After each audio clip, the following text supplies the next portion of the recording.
एक बार देखा गया कि यूक्रेन और हम लोग का रूस के युद्ध में कि ज़ेलेंस्की और पुतिन के बीच में कि यहाँ पर जो ज़ेलेंस्की है ना, क्या कहना कि मतलब गच्चा खा गया। नहीं देखते हैं कि हम लोग बोलते हैं कि वो आदमी गच्चा खा गया, यानी कि वो भ्रम में पड़ करके अपने ही देश को काफ़ी नुकसान पहुँचा दिया। देखिए एक बात क्या है कि ज़ेलेंस्की को क्या है कि बाइडेन और जॉनसन ने जो प्रॉमिस किया, उन्हीं के बल पर वो आगे बढ़े और आगे बढ़ करके क्या है कि सबसे खतरनाक देश यानी रूस से वो पंगा ले लिए।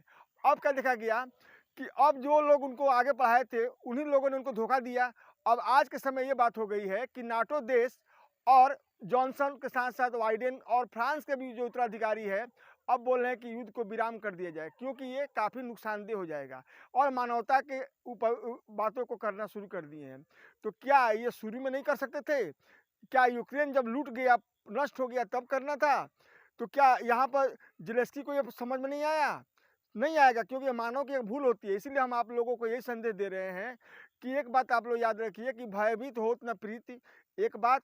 और दूसरी बात क्या है कि कभी भी दूसरे तीसरे के चढ़ावे पर आगे कोई एक्शन नहीं लेना चाहिए। हमेशा अपने बल पर कोई भी एक्शन लेना चाहिए और हमेशा अपनी क्षति और फायदे को वजन तौलते हुए आगे बढ़ना चाहिए। लेकिन यहाँ पर जो एक हम लोग का हंसाने वाला जो हास्य कवि के रूप में जो ज़ेलेंस्की माने जाते हैं यूक्रेन में, वो गलती कर दिए हैं। केजीबी के जो एजेंट वहाँ पर पुतिन, वो तो अपने आप में जितने उम्र बढ़ती जा रही है उतने वो हीरो होते जा रहे हैं। आज अब ये अवस्था हो गया है कि पूरे के पूरे वर्ल्ड में एकमात्र चौधरी अब रूस बनने जा रहा है। अमेरिका की पहली शक्ति गायब हो गई है। दूसरी बात एक देखा गया है कि हम लोग का रूस जो है ना, विश्व का सबसे बड़ा परमाणु भंडार का देश है। इसमें इसके पास 4,500 के आसपास जो परमाणु भंडार है और मिनटों में चाहेगा तो विश्व को नष्ट कर देगा। ये बात अब जाकर के नाटो देशों को भय लगने लगी है और वे लोग भाषा बदल दिए। तो हमें एक बात यही कहना है कि ज़ेलेंस्की साहब यहाँ गच्चा खा गए और या तो पप्पू बन गए और पूरे के पूरे विनाश कर दिए। लेकिन जिन लोगों ने अपने बच्चे खोए, जिन लोगों ने अपनी बीवी खोई, जो परिवार खोए, उनका नुकसान का भरपाई कौन करेगा? ज़ेलेंस्की को ये अब समझ में आ रही है।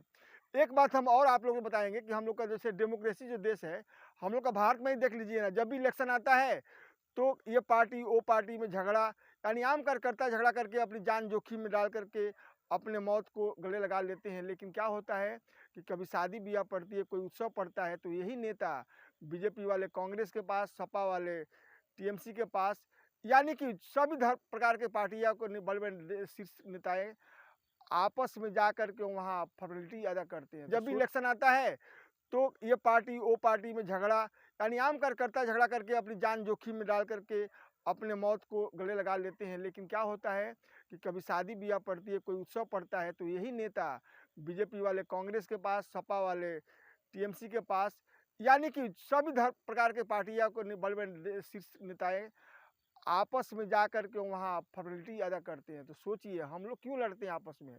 इसीलिए हम आम पब्लिक का ये ध्यान है रखना होगा कि हम लोग का एक धर्म होना चाहिए कि नेता है ठीक है, पार्टी कीजिए, लेकिन आपस में नहीं लड़िए, क्योंकि जब ये लोग आपस में मिलकर रहते हैं तो हम लोग क्यों नहीं मिलकर रहते हैं?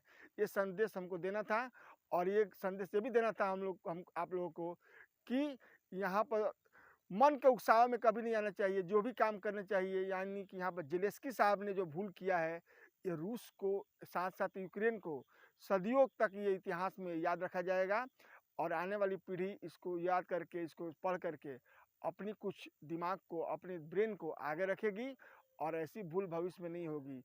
हमें अब हमको जहाँ तक लग रहा है कि आप लोगों को मेरे बातों का मतलब वीडियो बनाने का मकसद आप लोगों को मालूम हो चुका होगा और आगे आप लोग ख्याल रखिएगा। जय हिंद, जय भारत, धन्यवाद।